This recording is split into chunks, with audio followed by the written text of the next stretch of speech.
CEO, Robert Louis Hughes, our CFO, Robert Hees, our President, Jerome Tan, and our VP for Finance, Lau de la Cruz. I'll start it off just going through some general market outlooks that are affecting IMI and the rest of the EMS industry. On a GDP basis, the latest forecasts out of the IMF, World Bank, are typically a steady growth rate across the world. There are pockets that are experiencing better growth, some that are lagging behind, like Japan is forecasting slower growth for this year and a slight recovery for next year. The European zone is showing steady growth from 23, 24, and 25. They were lagging behind the other regions coming out of COVID, but looks like they'll be making the recovery the next 2 years. There is some uncertainty in China at the moment with the upcoming US presidential elections. The bookmakers in the States are saying that, like some bookmakers are saying that Trump is slightly more favored to win over the Democratic candidate. And, the analysts are saying this would mean a doubling down on the tariffs between US and China and, the after effects that would go into some industries, particularly the Chinese exporting to the US. We'll go into more detail about how that affects IMI in particular. Aside from that, there is a continued recovery of the supply chain. We've been talking about the component shortage for the past 2, 3, 4 years, and finally, we feel like we're in a good spot. There is still some recovery left to be experienced, but we're now in a good spot where lead times are close to normal levels. There is less need for expedited shipping, and that should translate into the IMI numbers moving forward. And it's been a long time coming, and we're excited that the market finally corrected itself. A couple of days ago, I'm sure a lot of you might know there was some fear of recession in the U.S. market that triggered a huge sell-off in a lot of the Asian markets. I think it started in Japan and then filtered out to the Hong Kong and the Chinese, Taiwanese markets. A U.S. recession would have worldwide effects. It would continue to decrease discretionary spending, which would affect a lot of the industry, not just IMI. So we're keeping an eye on that, working with our customers, making sure our forecasts are on point, they're tight, and they're realistic. And we'll continue to monitor that and update all of the analysts as we see things moving forward. Moving specifically to the automotive market, the tariffs I was talking about from the U.S., particularly with a Trump win, with a Republican win, it will have a lot of effect. Some negative, some positive.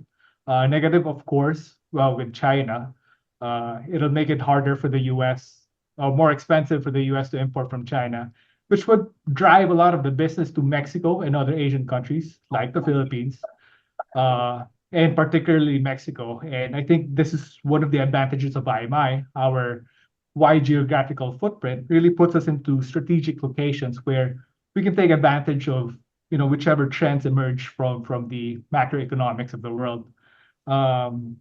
We see a lot of OEMs opening shop in Mexico, a lot of demand in onshoring some of the business into the North American region, and we're hard at work at making sure that our Mexico facilities are on point.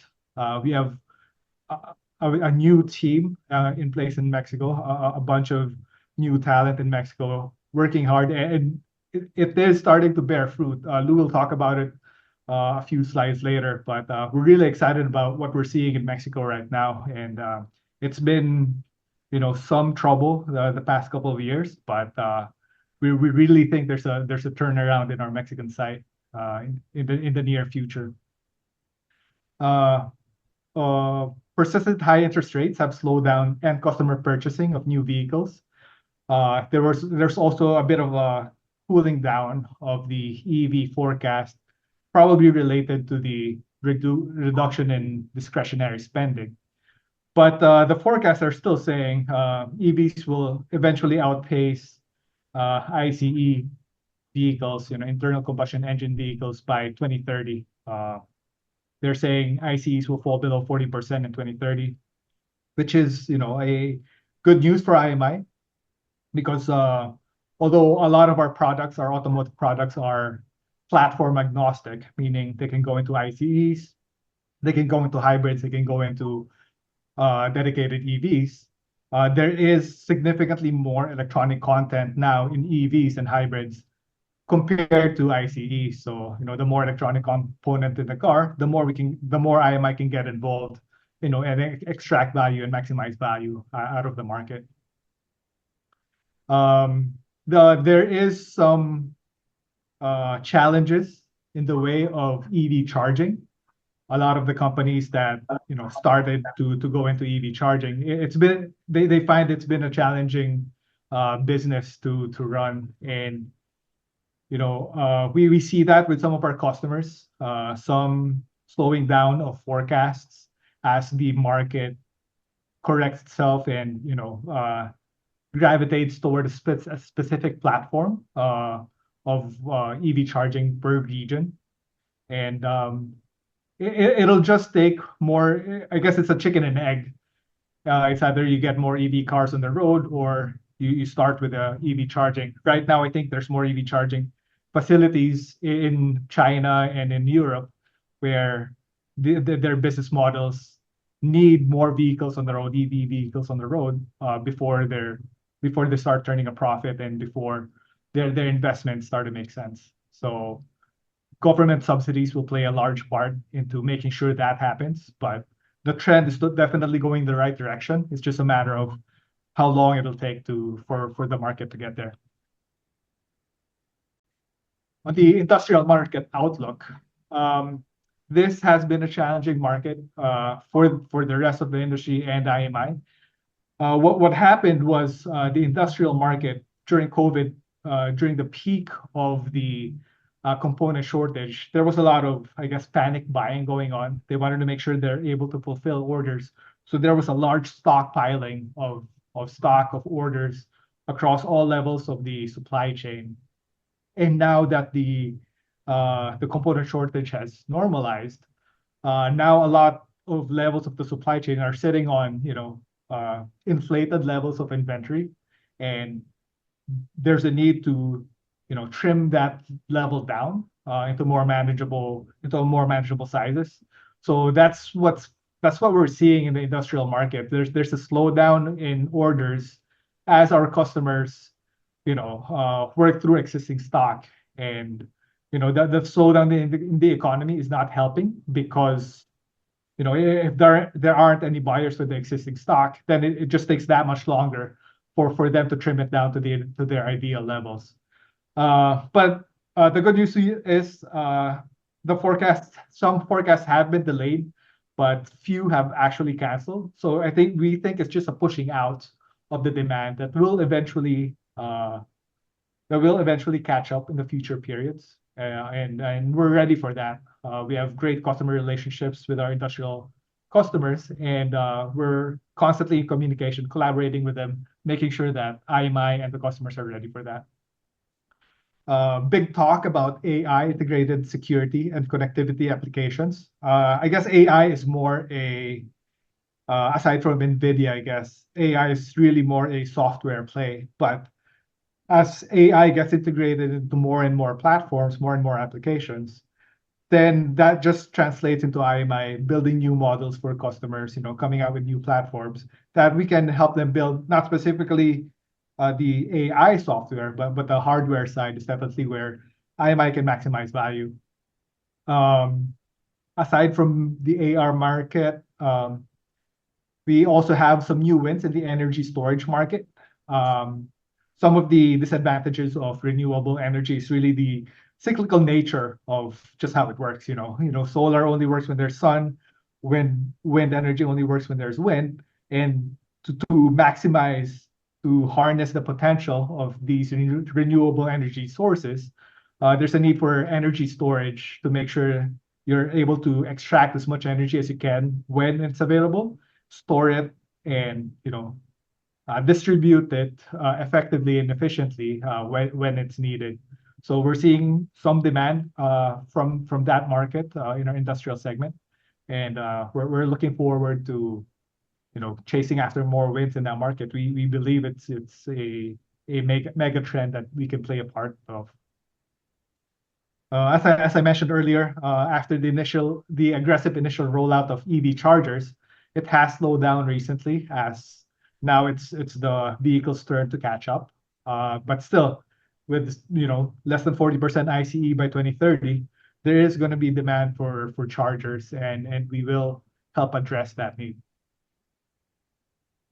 Going onto financials, I'll pass you over to Robert Hees, our CFO, who will go through the quarter's financials and the half's financials. Robert? Yeah, good afternoon, everybody. So we'll just start looking at some breakdown of our business and carry on through a few slides on that, and then later on we can open up the floor to questions after we've kind of summarized it. For Q2, our automotive segment's been impacted by a 6.6 decline, primarily due to our non-core business. In the core automotive business, it's been growing modestly in the first half, so that business is relatively stable. It's been a bit of mix up and down in the automotive sector. The success of some low-cost EVs in China have some OEMs rethinking next generation strategies, so they're deferring some programs. We've had some delay in some steering applications, but those will get caught up in future periods, and that's been offset by growth in our Serbia operation, which is up 79% over the same period, so that business is growing quite nicely. But it's all tempered by kind of uncertainty in the automotive market, which had some impact on our new business pipeline activity. In the non-auto sector, which is primarily our industrial business, it's had a sharp decline compared to the prior year. And this is due to the exit of our STI business that we've divested, and also some strategic reduction in some of our lower margin businesses. In addition, some of our key industrial customers are impacted by a delay of start of production for some program transfers. They're experiencing some slowing demand, as Brian had mentioned earlier, and are still carrying over some higher inventories, which have some impact on our revenue. Next slide, Brian. Just on a region breakdown, these are the regions of where we have our production. This is from our core business. In Philippines, with only 8% decline, Philippines in Q2 is starting to recover. We had a 28% decline in Q1. We expect more recovery as delayed programs start to ramp in the second half. China, slowing demand for EV charging and some disengagement of some commoditized customers is leading to a large 24% decline in Q2.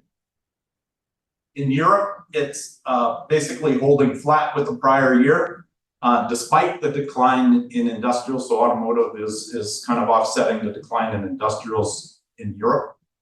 And then Mexico, as we previously mentioned, the delayed start of production for a major steering program, but that's expected to start ramping in the second half. So the decline in Mexico should start being mitigated in the second half. Next slide, Brian.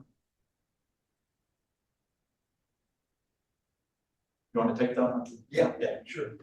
So new business programs that have been closed in 2024 first half, amount to a much smaller number that many of you have seen in previous presentations. One of the things that we're trying to do is to update or amend our policy for the forecasting of new business programs. I think in the past, some of the forecasting that we had done may have been a bit optimistic. And so we're challenging and pushing back on the sales team to make sure that the programs that are closed and are won are delivered with really good estimates on at least the first 2 years to maybe 3 years of business that program will deliver. That will help our operations teams to size CapEx and manufacturing equipment that's required and the people that are required. You know, one of the things you're going to hear us talk about as we go forward here and in next meetings, additional meetings, is our footprint and how much capacity is required, and optimizing the footprint that we have against business that we have, so that we can drive the highest possible margins possible. So, $58 million is the amount of revenue that comes from first half programs that have been closed. I think some of the exciting business to mention are our continued success in the automotive business as it relates to lifters and sensors. We're particularly good at these combined electromechanical applications as a company, where we combine things like injection molding together with SMT and final assembly and test. And so we've won a few programs there. And we've also won, importantly here in the Philippines, a new program with LiDAR in the active safety space within automotive. That's a particular market that I am really bullish on, and that our sales team is especially bullish on. And so I believe we have the right capabilities when it comes to zero defect manufacturing and critical quality for these really, really high profile, complex applications in automotive safety, active safety. So, and then lastly, on the industrial side, you know, LED lighting and LED battery management applications are big for this company, and our capabilities are nicely set against it. So we had a nice win there for Eastern Europe in Bulgaria in the first half. So, okay, next slide, Brent. Yeah. So overall, quarter on quarter, the softness in the industrial segment, which we talked about earlier, has declined our overall revenue from $290 million in Q1 to $276 million in Q4. But our GP margins actually improved because of better product mix.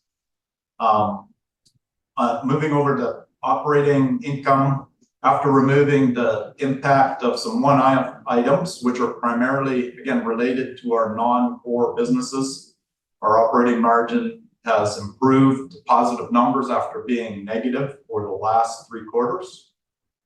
Similar to the operating income, our net income is also now positive after removing the impact of the one-time items. It had been negative again over the last 3 quarters, so we're starting to move back into the right direction. EBITDA is showing a similar trend in basically recovering from the lower numbers we had in the prior 3 quarters. Next slide, Brian. For the capital structure, our balance sheet ratios are steady compared to last year, the end of last year. Please note that we have paid down $35 million of our debt, while the cash is only down marginally. We've been able to significantly reduce our AR and inventories, leading to positive cash flow from operations. So we've been able to pay down the debt without impacting the cash significantly. Next slide, Brian.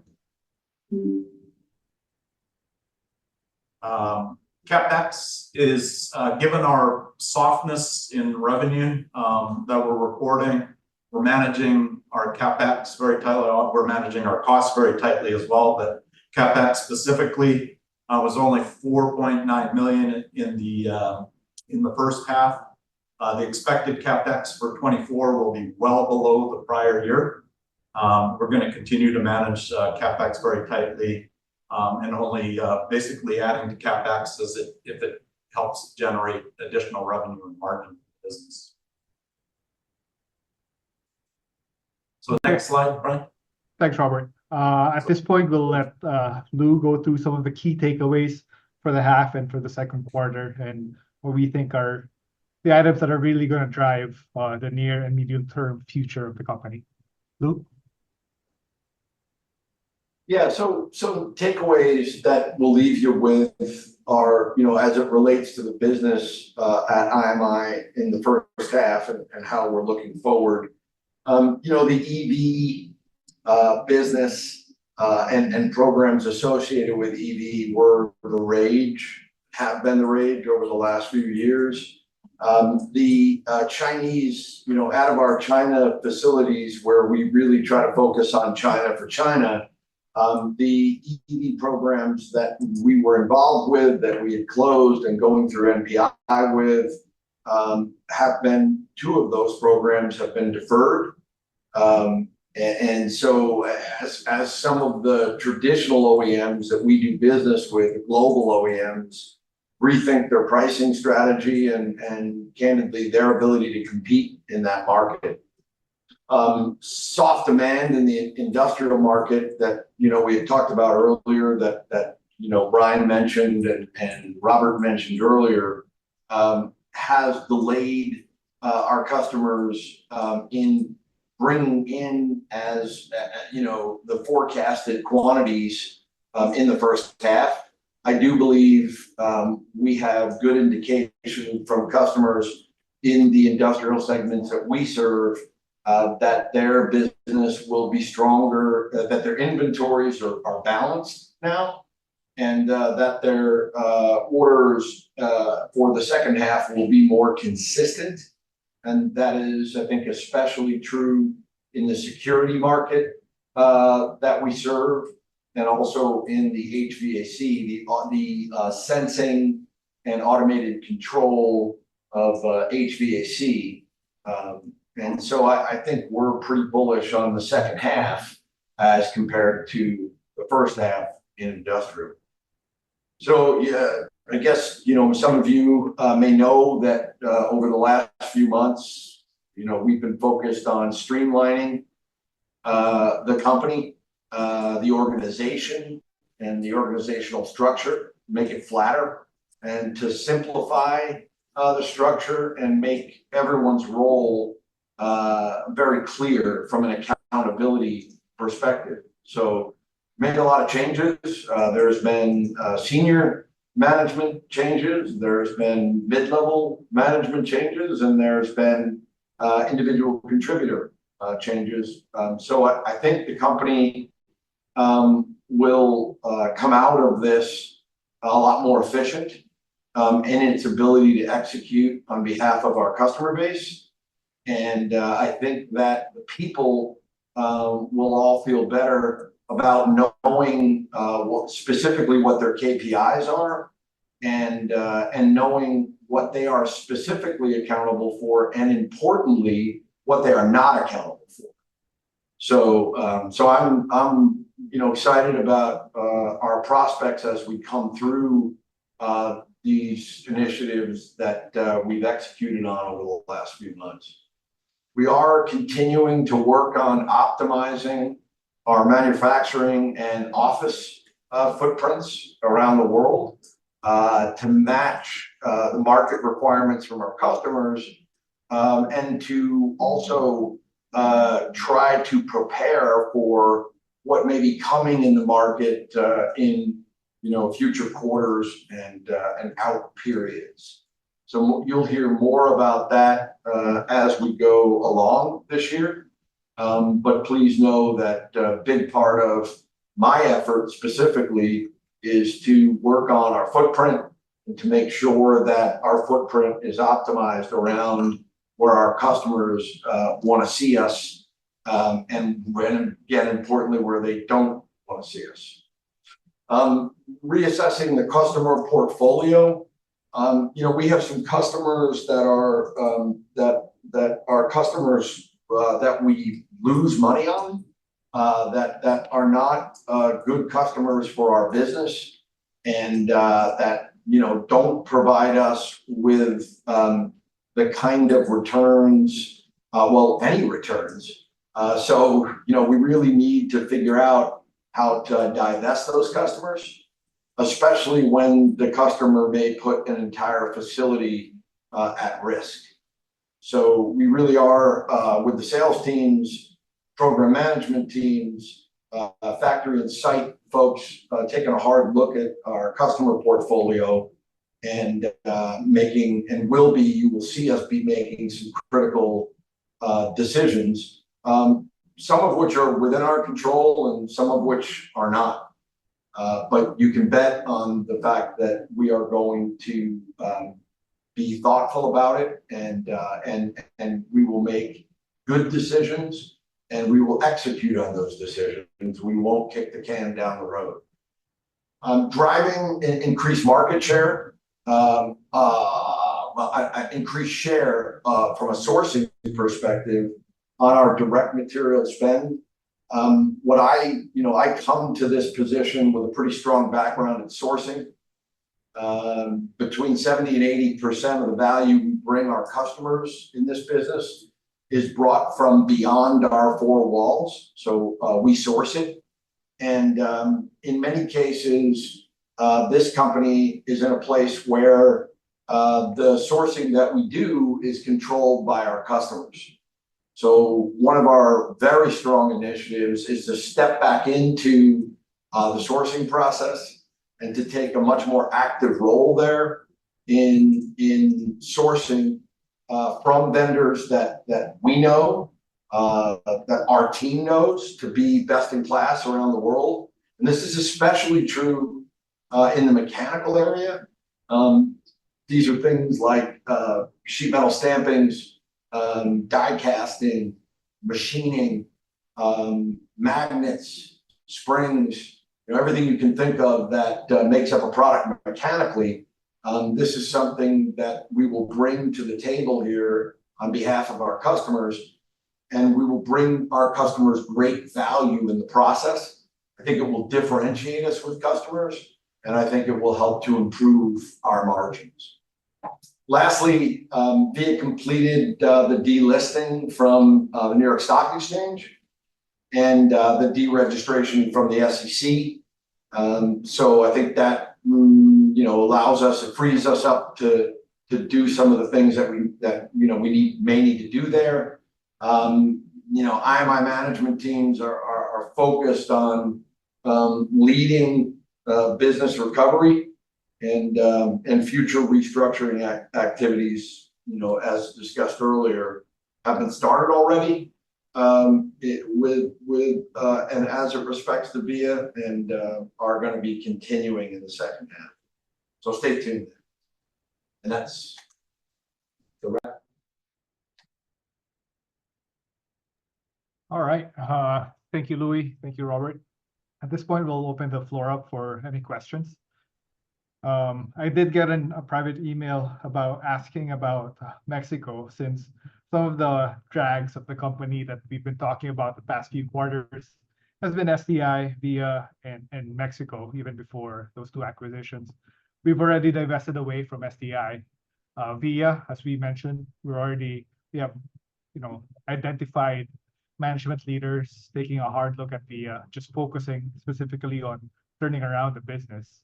The deregistration and delisting will eliminate a lot of the unnecessary costs related to being listed on the New York Stock Exchange. So that should mitigate the operational challenges in the company. But I guess, Louis, could you talk more about Mexico? What are we doing about Mexico? I'll take that, Brian. Thanks. I'm 2 months into this job, so that's one thing I want to preference these comments that I'm about to make about Mexico. So it's early days for me as it relates to Mexico. Without sugarcoating this, our situation in Mexico isn't good, and we have been losing money there for a long time. And there is a specific situation there with a customer that is causing us duress. So yeah, we have to decide, what our future is going to look like in Mexico, and we have to do that quickly because the company cannot afford to take losses in Mexico. Sustain those losses continuously because it drags down the rest of the group. The group, by the way, which is performing really well. So, stay tuned. I think you're going to see action taken.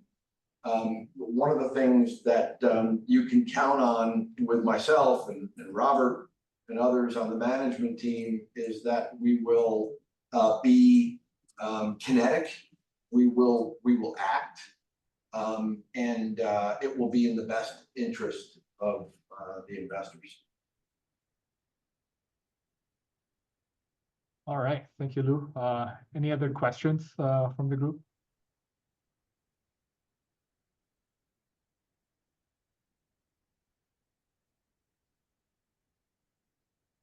Can we expect a positive net income for the third quarter? Unfortunately, we do not give out guidances, but I think from the actions that we've been talking about, I think an improvement in the margins isn't too far along.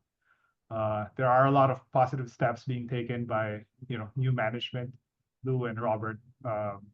So we can't just say specifically when that's going to happen or what we see, but I think we're all excited about the effects of the actions we're taking in the past couple of months, and will continue to take as we go along.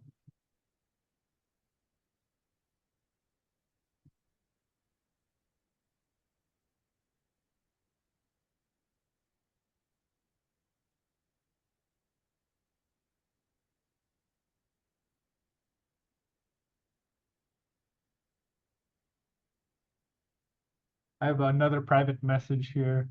I get another question. Is the worst over? What do you think, Lou? It's too early to tell. So, I will tell you that there's a lot to be optimistic about with respect to this company, but there's also a lot to be concerned about. So there's a lot of work that has to be done. And we are not out of the woods. So I don't want to send the message that this is going to be easy.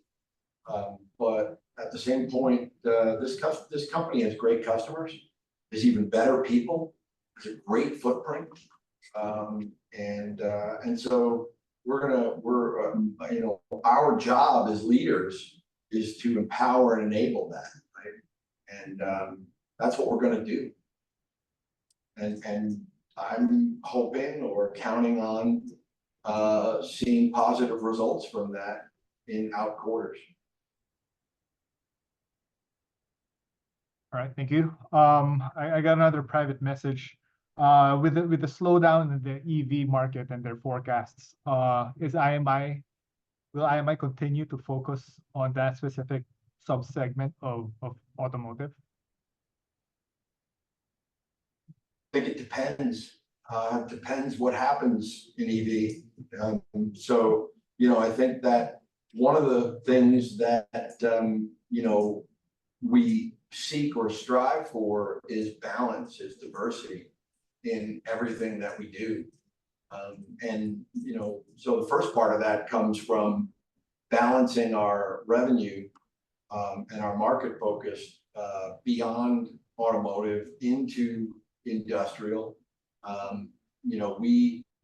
Our percentage of business in industrial, I believe, needs to grow a bit more. I believe we have opportunities to support medical business in the Philippines. And these are opportunities that are leaving China as supply chain strategies change, especially in the US.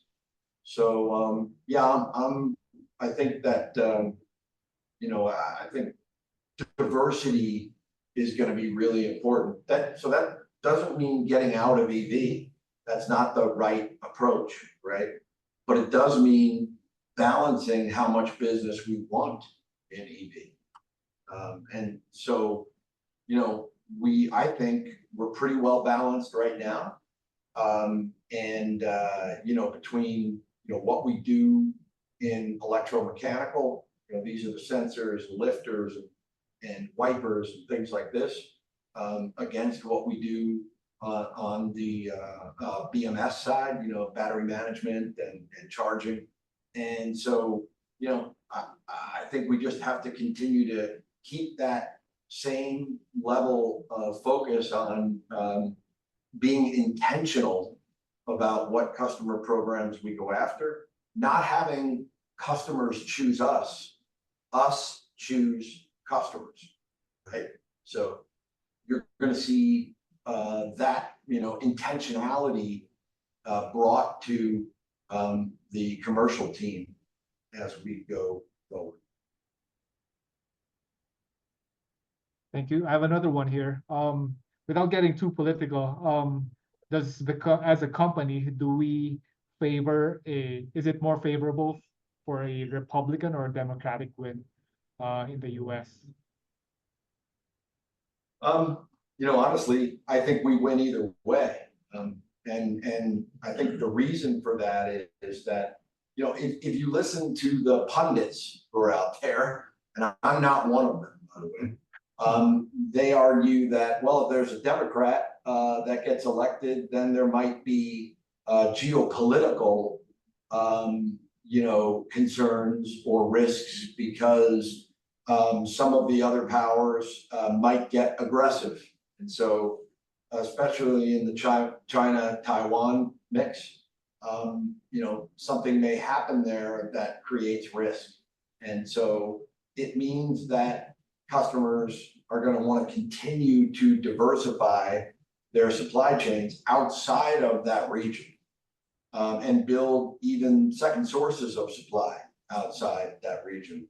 And then if a Republican gets elected, I think, we're going to see probably a much more aggressive attitude about tariffs. Some of what the Republican leadership is talking about now from policy perspective comes through, we could see doubling in tariffs on China. Of course, that would be good for us because our footprint, especially our large footprint in the Philippines, to a great degree being, I think today, probably underutilized. I think there are great opportunities for this company to take more of that business that is shifting from China to Southeast Asia. Okay, thank you. I just wanted to re-emphasize a point that Lou made earlier. We do have Chinese facilities, but they are majority China for China. So they serve the domestic market, so not directly affected by the tariffs. And part of the customer portfolio reassessment that we're doing is really trying to double down on that China for China in IMI facilities wise, and make sure that we distance ourselves from any potential, trade wars or tariffs in the future. Yeah, Brian, it's multinational companies who are our customers who want sources of supply in Europe, North America, and Asia, and specifically China. So as they chase that local market, they have a partner there that helps them achieve their goals in that market. Well said. Another one here, is the hydrogen car a threat or still a friend with regards to the IMI business? I don't have much to comment on there, Brian. Okay. Yeah, I guess with most markets, it's really our customers who dictate the demand that filters through to IMI. So if it emerges as a a leading candidate for future platforms, then a lot of our automotive products are agnostic, and I don't see a reason why we can't serve that market too. So yeah, as long as a car is being built, we're in there. Yeah, IMI's in there. Yeah, just as the EV markets began to come around, we are a tier 2 supplier in automotive, right? We are supplying to tier 1s who then supply to the automotive OEMs.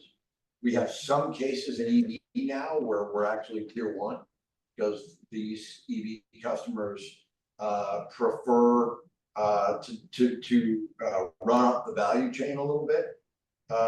We're very careful there. So hydrogen car, even when it comes out and is successful, I think you can depend on seeing IMI there. Well said. I think that's about it for the questions. For any other questions, feel free to email me at ir@global-imi.com. Thanks again to everyone for taking the time to join us today. Thank you, Louis, Robert, Lau, Jerome. Good afternoon, everyone. Thank you. Thank you. Bye-bye. Thank you. Bye.